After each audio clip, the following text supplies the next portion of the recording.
বেদখলৰ কবলত পৰিছে এইবাৰ এখন আশ্ৰম, এটি পৌৰাণিক মন্দিৰ। আৰু এই পৌৰাণিক মন্দিৰটো হৈছে অত্ৰিমুনি আশ্ৰম তথা মন্দিৰ।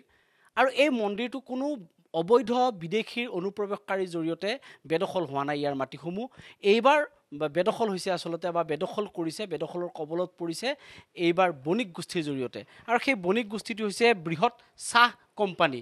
আৰু এই চাহ কোম্পানীটো হৈছে আঠ্ৰিঘাট চাহ কোম্পানীৰ জৰিয়তে যিখন বাগান আছে, সেই বাগান কৰ্তৃপক্ষৰ জৰিয়তে এই সমগ্ৰ এই পৌৰাণিক, বিশেষকৈ ত্ৰেতা যুগতেই এই মন্দিৰটো ইয়াত স্থাপন হৈছিল বুলি ইয়াত ধাৰণা এটা আছে বা প্ৰবাদ আছে। আৰু অত্ৰি মুনিয়ে ইয়াত এখন আশ্ৰম পাতিছিলে। আৰু সেই পৌৰাণিক আশ্ৰমখন আচলতে এতিয়া গৈ গৈ অৱশিষ্ট অকণমান যি এটা কুণ্ড আছিলে, যজ্ঞকুণ্ড, সেই যজ্ঞকুণ্ডটোৰ মাটিখিনিৰ বাহিৰে এতিয়া ইয়াত দেখিবলৈ একো নোপোৱা হৈ পৰিছে। আৰু সমগ্ৰ ইয়াৰ লগত আনুষাংগিকভাৱে জড়িত যিখিনি মাটি আছিলে, সেই সমগ্ৰ মাটি এই যিখন আঠ্ৰিঘাট বাগান, সেই বাগান কৰ্তৃপক্ষই ইতিমধ্যে দখল কৰি পেলাইছে। আৰু সকলোতে তেওঁলোকে চাহ গছ ৰোপণ কৰিছে, যাৰ ফলশ্ৰুতিত এই পৌৰাণিক, বিশেষকৈ ইয়াত কেইবাখনো গাঁও এই আশ্ৰমখনৰ লগত বা এই মন্দিৰটোৰ লগত অতি গভীৰভাৱে সম্পৃক্ত হৈ আছে। তৎসত্ত্বেও কিন্তু এতিয়া বাগান কৰ্তৃপক্ষই ইয়াৰ সমগ্ৰ মাটিসমূহ বেদখল কৰি তেওঁলোকে ইয়াত ব্যৱসায় চলাই গৈছে।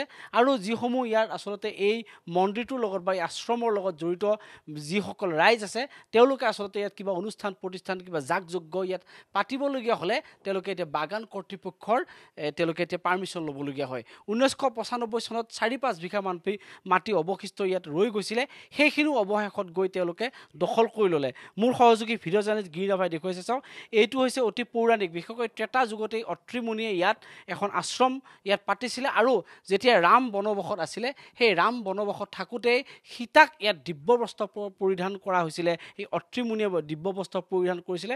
সেই প্ৰবাদ মতে ইয়াত এখন আশ্ৰম ইয়াত আছিলে। আৰু সেই সাক্ষ্য এতিয়াও বহন কৰি আছে। এইটো এটা বৃহৎ পুখুৰী বুলি ক'ব লাগিব। আচলতে এইটো পুখুৰী নহয়, এইটো এটা যজ্ঞকুণ্ড আছিলে। আৰু ইয়াত প্ৰায় 68,000 একেলগে ঋষিমুনিয়ে ইয়াত আহুতি দিছিলে, যজ্ঞ আহুতি দিছিলে। গতিকে এই সাক্ষী এতিয়াও বহন কৰি আছে। আৰু এনে এক পৌৰাণিক ঐতিহাসিক এই মন্দিৰটো এতিয়া কালৰ গৰ্ভত নিশ্চিহ্ন হৈ যোৱাৰ পথত। মোৰ সহযোগী ভিডিঅ' জাৰ্নেলিষ্ট গিৰিৰাভাই দেখুৱাইছে, চাওক, এই যজ্ঞকুণ্ডটো এতিয়াও সাক্ষী হৈ আছে। এই সমগ্ৰ অঞ্চলৰ সেই ঐতিহ্যক, সেই পৌৰাণিক যি তত্ত্বক এতিয়াও ইয়াত সাক্ষী হৈ বহন কৰি আছে বুলি ক'ব লাগিব। মোৰ লগত ইয়াৰ যিসমূহ পৰিচালনা সমিতিৰ ব্যক্তি আছে, মই তেওঁলোকৰ পৰা কিছু কথা জানিবৰ কাৰণে চেষ্টা কৰিম। আচলতে কেনেকৈ এই অত্ৰি মুনিৰ আশ্ৰমখন এতিয়া বেদখলৰ কবলত পৰিছে, বা কিমান মাটি তেওঁলোকৰ অত্ৰি মুনিৰ আশ্ৰমৰ নামত আছিলে, মই সমগ্ৰ কথা জানিবৰ কাৰণে চেষ্টা কৰিম। কিমান মাটি আচলতে এই অত্ৰি মুনিৰ নামত, অত্ৰি মুনি আশ্ৰমখনৰ নামত পূৰ্বতে আছিল বুলি আপোনালোকে গম পায়? আমি এনেকা এই অত্ৰিমুনি আশ্ৰমৰ যিমানখিনি মাটি আছিল, সেইখিনি মাটি এতিয়া আমাৰ পুৰণা মানুহৰ পৰা আমি গম পাইছোঁ যে ইয়াতে প্ৰায় 400 বিঘা মাটি অত্ৰিমুনি আশ্ৰমৰ আছিল বুলি তেওঁলোকে কৈছিল। আৰু আমি তেওঁলোকৰ মুখৰ পৰা আমি জানিব পাইছোঁ।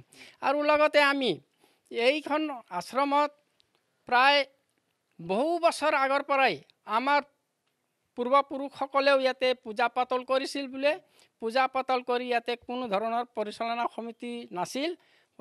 সময়ত পূজা পাতল কৰি এৰিছিল আৰু কৰিছিল। কিন্তু সেই অনুযায়ী এতিয়া 2000 চনৰ পৰা আমি ইয়াৰে স্থানীয় ৰাইজে আমি সকলোৱে আমি প্ৰতি বছৰে পূজা পাতল কৰোঁ। আৰু ইয়াতে সেনেকা কৰি গৈ থকাৰ পিছতো আৰু ৰাইজে অলপ জনা পৰা হোৱাৰ পিছৰ পৰা ইয়াতে এটা পৰিচালনা সমিতি গঠন কৰি দিছে।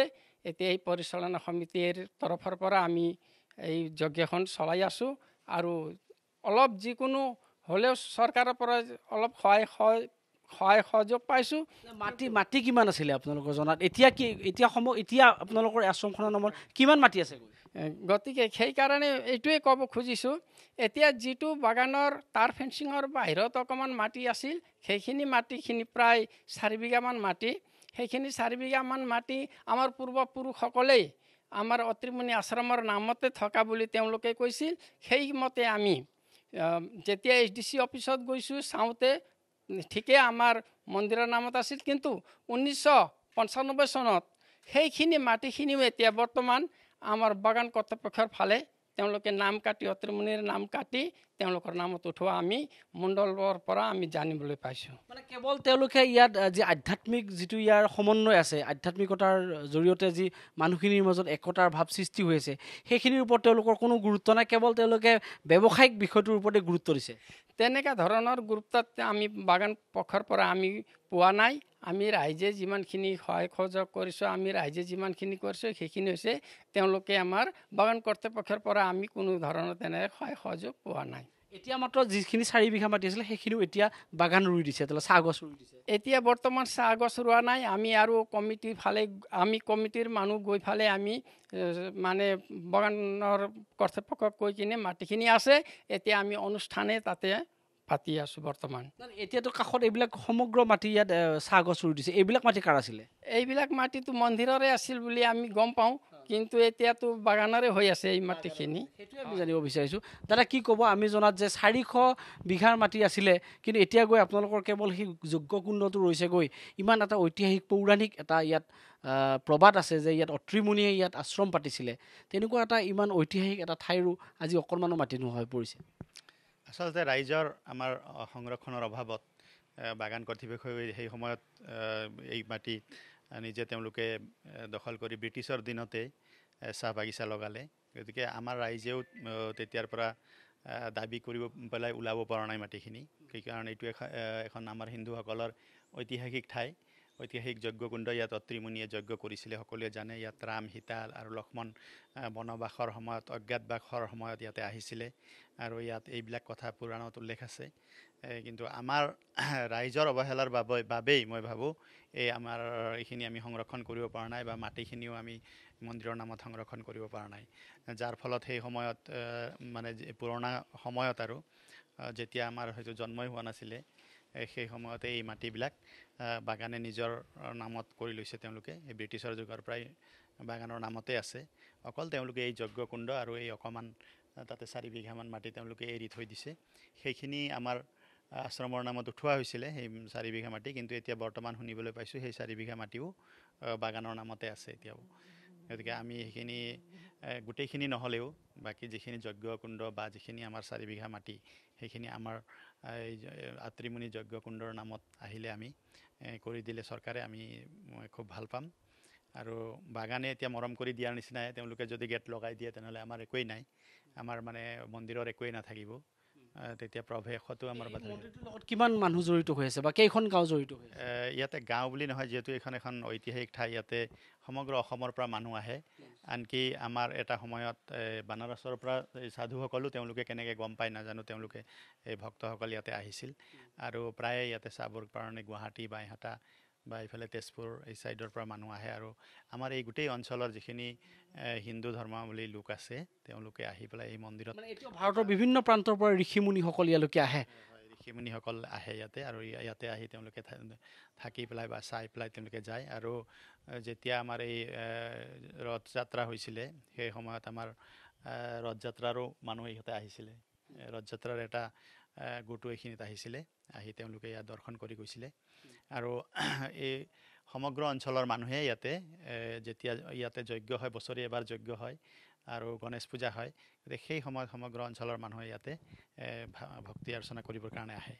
নিশ্চিতভাৱে মোৰ লগত আৰু এগৰাকী স্থানীয় যুৱক আছে, মই তেওঁৰ পৰা এটা কথা জানিবৰ কাৰণে চেষ্টা কৰিম যে এতিয়া মন্দিৰ, সত্ৰ, নামঘৰ সকলো যিসমূহ ঠাইত এই মন্দিৰবিলাকৰ যিবোৰ বেদখল হৈ আছিলে মাটি, এইবিলাক চৰকাৰে এতিয়া উচ্ছেদৰ এটা অভিযান আৰম্ভ কৰিছে। গতিকে এতিয়া চৰকাৰক কি ক'ব, যিহেতুকে গৈ মাটি একেবাৰে নোহোৱা হৈ পৰিছে এই ঐতিহাসিক এই আশ্ৰমখনত? আচলতে একেবাৰে দুৰ্ভাগ্যজনক কথা।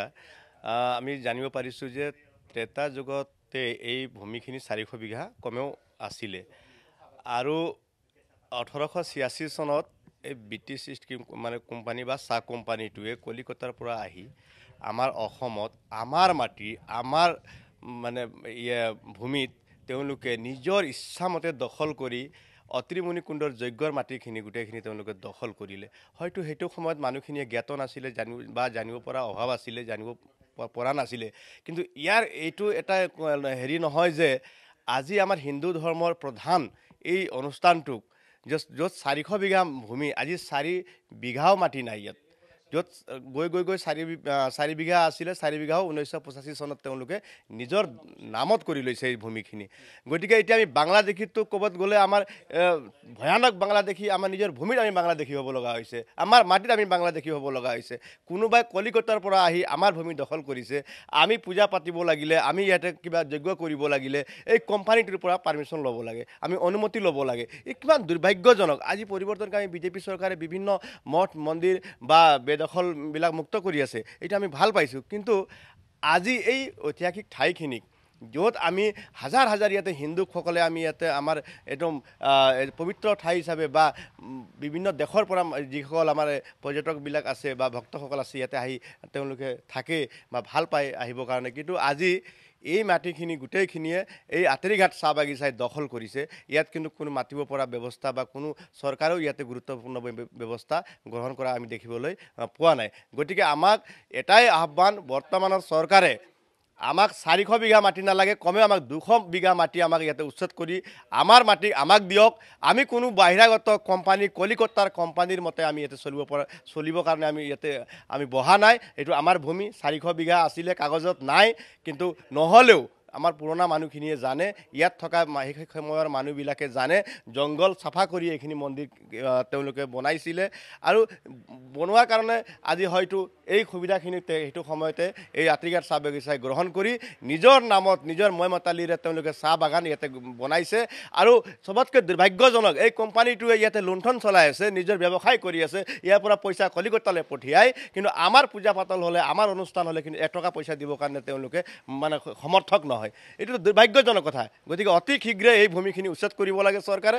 আমি ৰাইজ হ'লেও হাজাৰ হাজাৰ ৰাইজ ওলাই আহিম, আমাক যিকোনো প্ৰকাৰে 400 বিঘা ভূমি আমাক উচ্ছেদ হ'বই লাগিব, নহ'লে আমি তীব্ৰ আন্দোলন আমি গঢ়ি তুলিম। আৰু আমাৰ প্ৰধানমন্ত্ৰীয়ে হওক বা অসমৰ মুখ্যমন্ত্ৰী মাননীয় হিমন্ত বিশ্ব শৰ্মা ডাঙৰীয়াকো আমি আহ্বান জনাইছোঁ যাতে অতি শীঘ্ৰে ইয়াক এটা তদন্ত কৰি এই ৰাইজৰ যি ভূমি বা ৰাইজৰ যি অনুষ্ঠান, এই ধৰ্মীয় অনুষ্ঠানটিক যাতে জীয়াই ৰাখিবৰ কাৰণে যিকোনো ব্যৱস্থা গ্ৰহণ কৰক। ৰাইজ তেওঁৰ লগত আছে। নিশ্চিতভাৱে সঁচাকৈ ক'ব লাগিব যে কেৱল অবৈধ বাংলাদেশীৰ কবলতহে আচলতে যে মাটিসমূহ বেদখল হৈ আছে এনে নহয়। এক প্ৰকাৰৰ আচলতে এই ধৰণৰ বণিক গোষ্ঠীৰ জৰিয়তেও যে বহু মাটি বেদখল কৰি আচলতে তেওঁলোকে অবাধে যে ব্যৱসায় চলাই গৈছে, সেয়া মাত্ৰ এটা উদাহৰণ বুলি ক'ব লাগিব এই আঁতেৰীঘাট আশ্ৰমখন। আৰু সঁচাকৈ ক'ব লাগিব যে দূৰ দূৰণিৰ পৰা, বিশেষকৈ অসমৰ বিভিন্ন প্ৰান্তৰ লগতে ভাৰতৰ বিভিন্ন প্ৰান্তৰ এতিয়াও ঋষিমুনিসকল এই আশ্ৰমস্থলীলৈকে আহে, যাৰ বাবে আচলতে এই অত্ৰিমুনিৰ যিখন আশ্ৰম তাৰ বাবে আচলতে সমগ্ৰ গাঁওখনৰ নামেই, অঞ্চলটোৰ নামেই আঁতেৰীঘাট হৈছেগৈ। আৰু এই আঁতেৰীঘাটৰ যিখন বাগান, সেই বাগান কৰ্তৃপক্ষই যেনেধৰণে আচলতে 400 বিঘা মাটি বেদখল কৰি নিশ্চিহ্ন কৰি পেলাইছে এই আশ্ৰমখন, নিশ্চিতভাৱে চৰকাৰৰ এটা দায়িত্বৰ কৰ্তব্য আছে যে এইখন আশ্ৰমো, এই পৌৰাণিক এই আশ্ৰমখনৰো যিসমূহ মাটি আছিলে, যিখিনি মাটি আছিলে সেইখিনি অতি শীঘ্ৰে বেদখলমুক্ত কৰাৰ তেওঁলোকে আহ্বান জনাইছে।